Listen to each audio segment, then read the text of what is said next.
কালো মেঘে ছেয়ে গেছে আকাশ, আর গ্রীষ্মের তীব্র গরমের পর নেমেছে স্বস্তির বৃষ্টি। টিলা পাহাড় বেষ্টিত এই নগরীর মানুষ অনেকটাই আপন করে নিয়েছেন চিরচেনা বৃষ্টিকে। তবে সিলেটের অতিবৃষ্টিতে সবচেয়ে বড় যন্ত্রণার নাম জলাবদ্ধতা।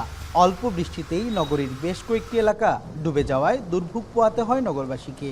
এছাড়াও স্কুল, কলেজ ও অফিসগামী মানুষের সঠিক সময়ে কর্মস্থলে পৌঁছাতে বেগ পেতে হয় অনেকটাই। এই বৃষ্টির পরিমাণটা একটু বেশি, যদিও স্বস্তি তারপরে ভোগান্তিও আছে। সকালবেলা বৃষ্টি হলে আমাদের ব্যাংক অফিসে যেতে যেমন সমস্যা হয়, পাশাপাশি বাচ্চাদের স্কুলে যেতেও সমস্যা হয়। আজকেই তো কোনো রিক্সা গাড়ি, কোনো যাতায়াত, কোনো সুব্যবস্থা নাই বিধায় অনেক সময় ওয়েট করে তারপর সময়ের একটু পরেই কিন্তু আসছি। এছাড়াও বৃষ্টির কারণে বেচা বিক্রিতে ভাটা পড়েছে বলে জানান ক্ষুদ্র ব্যবসায়ীরা।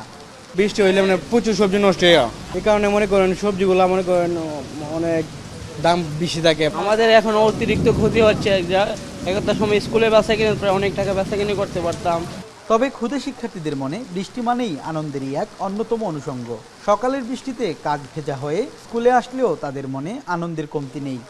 আমার বৃষ্টি খুব ভালো লাগে, আমার বন্ধুদের সাথে খুব মজা করি। অলরেডি শরৎ ঋতুর মধ্যে আমার বর্ষাকাল খুব পছন্দ। এদিকে আবহাওয়া অফিস সূত্রে জানা যায়, সকাল 6টা থেকে 9টা পর্যন্ত মোট 92 মিলিমিটার বৃষ্টিপাত হয়েছে। এরই সাথে বেশ কয়েক জায়গায় বজ্রপাতের ঘটনাও ঘটেছে। সন্দীপন শুভ, এখন সিলেট।